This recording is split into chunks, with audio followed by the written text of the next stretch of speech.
Well, hey man, it's great to meet you. And before we get into your beginnings in Kansas and everything about your life, I want to know the last 3.5 years living through a pandemic has been quite a thing. How did you Yeah. get through that? And how has it changed you now that we're kind of in this post pandemic period? Well, I feel like during the pandemic, being a former Marine, you know how to adapt and overcome. It's kind of the theme of what they give you in your essence. And growing up in Kansas, around farms, living in a small town. So I think I had a mentality of adapt and overcome. So I did a lot of meditation. I love meditation. So any chance I got, I would meditate, connecting with people. I love this, but I need physical touch and I need hugs and stuff like that. That's my personality. So, getting with my kids and this, trying to honor 6 feet and also get a hug, that this is this dilemma that you're going through. And then the other thing that I'm really, it was a great evolution for me is to honor everybody's belief. Yeah. However you're dealing with it, I just want to honor that and see how I can support you in that. And that helped me evolve my empathy, my compassion, my no judgment.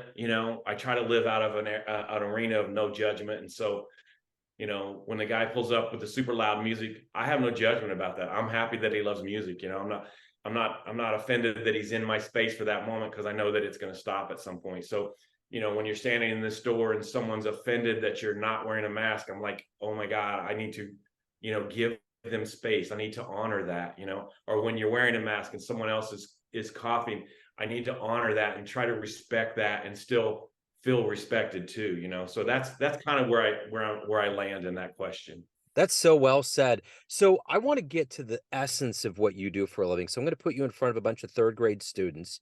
Okay. It's career day at an elementary school. And one of the kids says, "Hey, what do you do for a living?" How do you answer them? Okay. Wow. I just got coached on this, so I'm excited to share this with you. Um, Well, when you're in third grade, you're right at this cusp. Before third grade, you guys totally believed your I am enough. That's how you learn to walk. That's how you learn to talk. That's how you learn to eat. You didn't worry about rejection. You didn't worry about what everybody else thought. When you were falling down and Big Brother was walking, you didn't care. You didn't lay awake at night worrying that you weren't going to walk, talk, or eat. You just the next day attacked it. But right at third grade, you start to worry about what everybody else thinks. It starts to come on you. Oh, they're rejecting me. Oh, they're judging me. Oh, they don't like what I'm wearing. Oh, they have nicer stuff than me. So you start, and then with the highlight reel of social media, which by third grade, everyone's been exposed to, you're living your life, and am I enough is starting to creep in. So you're born, I am enough, and am I enough is starting to creep in right at this third grade level. And what I do is I help grown-ups that have fallen into the ocean or got sucked out into the ocean of am I enough? I help them get back to I am enough, where Yeah. they start acting and achieving and going for their goals like they did when they were a toddler and a first grader and a kindergartner. So let's go back to the beginnings you had mentioned coming from Independence, Kansas. Talk to me about your childhood and what gave you these seeds to become a Marine, to become a motivational speaker, to help people. How did that happen? Yes, yes. Well, I was exposed to religion pretty early. Parents got divorced, and that was really rough on me. I was about 11 years old, and that was pretty. It was rough on me. I didn't handle it well at all, and so I had a lot of wondering who I am. I was lost, and so I go on this spiritual journey. I was exposed to some great preaching and some great churches and stuff like that, and kind of found, I mean, I was fasting when I was in fifth grade. I would go on a 4-day fast. It was crazy. It doesn't make sense. No one does that at fourth grade. And so I kind of had this evolution of finding my spiritual path early like that, and loving my parents. My parents are brilliant. They were really young when they had me, so they did the best they could with what they had, the tools they had. And then I started, teaching Sunday school class and doing whatever they would let me do in the church. So I was kind of the leader in front of the pack. That's kind of my normal thing. And then I found sports, where I kind of fell in love with my body and was able to evolve my body. And so, I have this body going on, I have this spirit going on. And then I was learning soul, how to have a connection with a teacher. I wasn't the smartest kid in the class, but I had the best people skills. So I could, influence the teacher and maybe to make a C plus, or a C plus, a B minus. And so I kind of learned this about myself as I'm going through life. And then that charisma led me to do, at 17, I did this thing called Youthquake. And we had all the youth come from around, and I had motivational speakers and inspirational speakers come to this thing. And I spoke at that. So it kind of was my first taste at being a speaker and inspiring people. And then I played football. And as an athlete, you get all these coaches, different influences and things like that. And I took all that in to help me evolve and be someone that was inspiring, because I think it was naturally part of who I was from the very get-go. Yeah. So who's been kind of a hero for you on this path in your life? Man, so many brilliant people. First one I'd probably say is my grandma Maxine. She was this beautiful, strong, durable woman, and she was so kind to everyone. When my parents got divorced, she never picked a side except maybe my side. She would, when people would come into the house, she was always welcoming them. So I learned this. Maybe that's where the charisma comes from. Maybe that's where the people skills come from, is from her. And then she's really durable. She lived to be like 92. And I would send her letters while I was in the Marine Corps. And then I found out she had kept all those letters. So that meant something to me. I was her firstborn. So her and I had a special bond. And then from there, one of my mentors, Jack Spencer, he was this brilliant business owner, brilliant husband, brilliant father. I mean, when I was everything I didn't want to be, Jack Spencer had come into my life and he showed me what I did want to be and that I could be that. And so those two, I would say, are I would pick two heroes that have really impacted my life a lot. What's been the best advice that you've ever gotten? Ooh. My dad would always say, and it would just roll off his tongue, and it still echoes in my soul, is the only limits you have are the ones you put on yourself. Yeah. And I would say that I don't know if he gave it to me as advice or if it was something he was working on and evolving in his own life. But for a long time, I heard that out of his voice. And, you look up to your dad. So that has an impression on me. So I would say that's one of the most powerful themes or things that echo in my soul that I try to live out of. So if you can meet anybody alive on the planet right now, someone that really inspires you that you like, who would you love to meet and talk to? Oof, man, that is a great question. I have so many. I'm going to pick Joe Rogan. I would pick Joe Rogan. Yeah, that'd be a good one. I I love that guy. I love how he sticks to his way. He doesn't get pulled side to side a lot. He speaks his truth. And I feel like he does it without judgment. Like he can have someone on his show and he doesn't judge them. So I would love to, spend some time with him. I like his alpha male-ish. I like his MMA. I'm a big fan of MMA, so that's a connection that we would have. I like his family stuff. Some of the stuff he talks about, like protecting and being the alpha in his family and stuff. I would relate to that a lot. And then I feel like he's open to like spiritual and work ethic.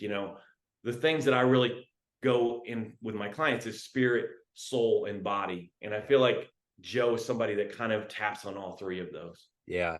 I think he's been such a cultural shapeshifter, so to speak. He's done so many good things. I think we're too close to it now, but when we pull the camera Yes. back, I think we're Yes. going to see the things that he's done, because he's definitely done it his way. He's opened the door for everybody else to be able to do it their way and made that a viable option for humans. Yes. I love what you said there, a shapeshifter, because if you look at his evolution, that's exactly what's happening is he's shifting into those different. I love that. That's a brilliant analogy of him. And I like him. I just really picked him up probably about 8 months ago. And I Oh, really want nice. I knew how popular he was, but I also knew that there was this controversy. I don't get it. I don't see the controversy. I don't see him doing anything that's too far right or left of center. I Yes, think he really kind of stays in this zone of trying to look everything from a deciduous place, a good place, and he's yes, open to everything. I don't ever see him being like, nah, I'm not. I don't want to talk about it. I'm not into it. I think the only thing that I've ever heard him get upset about, and I've never been seen the episode, is if someone comes on there and they're disingenuous. That's yes, when I know he doesn't. He's like, I'm out. I'm checking out. yes, yes. You He know. called them out on that. Yeah, I Yeah. saw an interview with him with Hulk Hogan, and Yeah. he was very compassionate with Hulk, and he navigated, where Hulk was kind of limiting himself, talking himself into a corner. He was very compassionate and helped him get out of that corner. I loved the way he handled that, because Hulk Hogan's a kind of a folk hero, you know what I mean? And so to take him in there and to guide him, navigate him through that interview, I thought it was really brilliant. I love that interview. I actually sent it to my wife, and it kind of provided a little fuel for me to watch that Ric Flair documentary Yes, that came out. Have you seen that? I have not. Oh, you got to see it. I mean, I it's will see it. I will see because it right now since you said that. dude, it's right up that Hulk Hogan avenue, and you realize how powerful he was. And even Hulk says in the documentary, no one was better than Ric Flair. And if you got Hulk Hogan saying that, that's pretty real deal. Yeah, Um, yeah. so we're talking about these figures like Joe Rogan and Hulk Hogan and these others that obviously have a lot of fortitude, a lot of motivation in their lives. What is that for you? What gets you out of bed every day? What gets you to want to help people and to meet the goals that you have for your life? Yes, I love this question. Thank you so much. This is Yeah. this is brilliant, and I'm excited to answer it. What gets me up, what gets me motivated is when I stand in front of someone, set in front of an audience, stand in front of an audience, set in front of someone, and they start to fall back in love with themselves. You know, they can look in the mirror and they start to love as they are their body. They start to love as they are their soul, and they start to evolve and love their spirit, because most people have neglected all of this. And so they show up in the mirror and they're just like shake their head in disappointment. And what I do is I start pulling back the am I enough layers, and then they start to fall in love with their body as it is. Because when you fall in love with your body as it is, then it can evolve. But as long as you're resisting it, you've made the battle 40 times harder. They start to fall in love with their soul. This is a relationship they have, and the relationship with money, with people, with animals. All that is your soul. And then their spirit. Most people that come to me haven't meditated for a really long time, and they think it's impossible. And after they set with me for a little bit and I'm able to guide them through some meditations, they start to fall in love with their spirit again. So that's what fires me up. That's what I was put on the planet to do. And I'm really, really good at it. So, what's been one of your best success stories? One that is special to you that always puts a smile on your face? Yes, yes. I have two. Hopefully, you'll let me tell both, but I'll tell Yeah. the first one. My flagship client is this guy named Chris, and I've been with him for a really long time. At the fetus of his business to his business now, it's been about 9 years. And his business is a money machine. If he applies pressure, it is a money machine. And he comes to me sometimes and he's devastated. He uses that word. And he comes to me sometimes and he's escalated and fired up. And we set our goals with him from birthday to birthday. And from birthday to birthday, this last time we did it, he doubled his income, the money he keeps in his pocket, and he went to the gym 150 hours over a year. Wow. And I want to tell you, Joe, he hadn't been going to the gym at all, randomly, sporadically. And because he started to fall in love with himself, because he started to honor his body, he was able to go to the gym like that, increase his income. And as a father, he started dissecting his time so that he could spend more time with his sons. Yeah. I'm so proud of him. I love that dude. You should have him on here because he's brilliant and Yeah. amazing. And he is my flagship client. I would do anything for this man to help him succeed. That's wonderful. So, let me ask you this. Of all of the things that you've done and accomplished so far in your life, what are you the proudest of? Man, my kids are pretty amazing. I have four kids. The youngest one's 21. It's funny because as I'm parenting them, I'm a different human with each of them. You know what I mean? And then I see that how I was with them in them coming back at me. One's resilient, one's durable, one's spiritual, one's, loves music. And it's funny to see them come back at me, but they're all kind. They all are generous and love other humans, and they're all an asset wherever they are. So I would have to say that's the thing that I'm most proud of. That's wonderful. So let's go back to that level of youth you're talking about. If you have a dream tonight, you run into a 20-year-old version of you, and you take all the advice and all of the wisdom that you've taken in your life. What advice would you give your younger self? Okay. Well, first, I would tell him to buy Apple and Amazon stock as much as physically possible. Fantastic. Don't spend money on anything except those two things. After that, I would tell him to stay the course on his dream. Because at 20, you're so worried about what everybody else is thinking Yeah. that when you talk about your dream to adults that have a tainted view of life, that have been broken and disappointed, they love you, and they think they're helping you by saying, well, you got to be realistic, or, well, that's maybe a too big, maybe you should go for something a little less. I would tell him to be tenacious about his dream, to be relentless, to never waver. And, well, okay, a never waver is not realistic. To every time you waver, to get back on course, Yeah. because his dream is going to change and save people's lives. Yeah. So you had mentioned being an athlete. If you could go back in the annals of sports history and be at one game, one event, one moment, what do you want to see? Oh gosh, it's so hard, man. I am gonna have to say Michael Jordan winning his last ring. I would Yeah. love to be at that game and watch his passion after he's went away. He Yeah. comes back. It's this beautiful story, and he knows how to freaking win. The guy knows how to win, man. Yeah. Oh, I would love to be in the front row, right behind the bench, and see all that and feel it in my soul, because I Yeah. feel it in my soul right now. I was not there and even close, but man, that would be amazing. That would be amazing. So as a motivational speaker, what's the best speech that you've ever witnessed? Witnessed Yeah. someone else gave, I Yeah. would have to say I saw Tony Robbins transform this woman right in front of us. She was masculine, her voice was low, she had had a lot of rejection and disappointment, kind of was against men, had turned, evolved, not in, she was still a woman and was, but she had evolved these masculine tendencies to protect herself. Yeah. I saw him take her, and she let her guard down. Her voice changed. Her face changed. It was a beautiful moment of her embracing her femininity again. Yeah. And it was profound. I mean, the thing that about Tony Robbins is that he always comes up still. There was that time when I was growing up where I always saw the commercials, and you always wonder, when is that going to fizzle out? But it's gotten stronger. I mean, can you imagine the amount of energy that he's transferred and brought in that has made him who he is? I mean, Yes. that's what blows my mind. Yes. And that's, that consistency. You have spikes and you have people that are fads and stuff like that. But then there's always that foundation, those guys that are just the foundation of this industry, of this, self-help evolution industry. Yeah, yeah. One of So them. it's pretty amazing. So let me ask you this.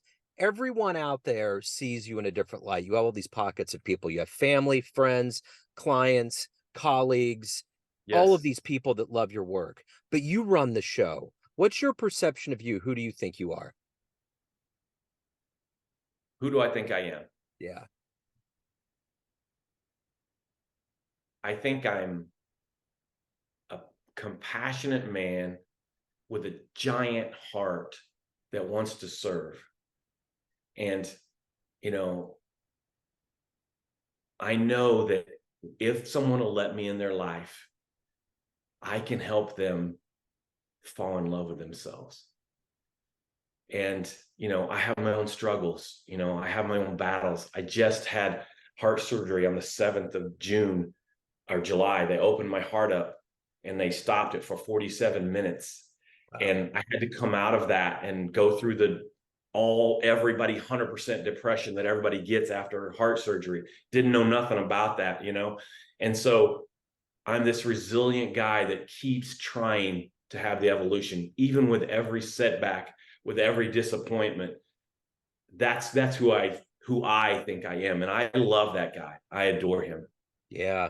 So if anyone wants to indulge in your work, reach out to you, learn more about you, anything, where can they go? The website is themichaelbotsexperience.com, and that's the easiest place. You can leave me an email or something like there. I'm pretty active on Instagram and Facebook. On Instagram, it's called Go for the Big. It's this name of the title of my book. And on Facebook, you could just go to Michael Bots or Risk Takers. Those are both pretty active on there. Michael, you're wonderful, man. It just emanates from you. Thank you so much for your story.